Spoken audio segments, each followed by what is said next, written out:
ঢাকাবাসী বা বিভিন্ন জেলার তারা যেন নির্বিঘ্নে ঘরে ফিরতে পারে, পরিবারের সাথে ঈদ করতে পারে, সেটা যেন আমাদের মন্ত্রণালয়ের প্রত্যেকে সচেষ্ট আছে।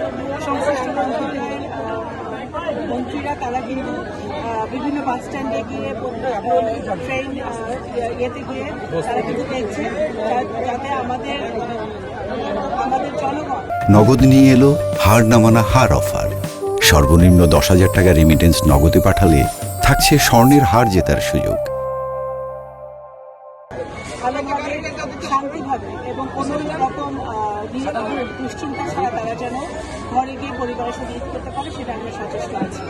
এছাড়াও আপনারা দেখবেন যে আমাদের একটা যুদ্ধ অবস্থা বিরাজ করছে দেখা যাচ্ছে। সেই কারণেও আমাদের জনগণ যাতে তাদের দ্রব্যমূল্য নিয়ে তাদের যেন কোনো সমস্যা না হয়, তেল, এলএনজি, গ্যাস এটা নিয়ে যেন কোনো সমস্যা না হয়।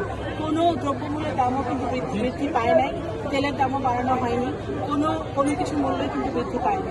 সেই জায়গাতেও কিন্তু সরকার অত্যন্ত সচেষ্ট আছে। মাননীয় প্রধানমন্ত্রী অত্যন্ত নিবিড়ভাবে সতর্কতার সাথে সকল কর্মসূচি উনি পরিলক্ষণ করছেন। উনি দেখছেন যাতে সকলেই নিশ্চিন্তে ঘরে ফিরতে পারে, এবং বিশেষ করে আমাদের মধ্যপ্রাচ্যে যেসব ভাইরা যুদ্ধ অবস্থায় আছে, যারা দেশে ফিরতে পারছেন না, পরিবারের সাথে ঈদ করতে পারছেন না, তারা যাতে নিরাপদে থাকতে পারে, সেই লক্ষ্যে কিন্তু আমাদের সরকার কাজ করছে। আমাদের যারা এই মধ্যপ্রাচ্যে ইতিমধ্যেই 5 জন ইন্তেকাল করেছে যুদ্ধের, তারা যেন তাদের মরদেহ যেন দেশে ফিরতে পারে শীঘ্রই। 1 জন ইতিমধ্যে ফিরেছে, বাকি মরদেহগুলো যেন আমরা নিশ্চিন্তে আনতে পারি, সেই জন্য কিন্তু আমরা কাজ করে চলেছি।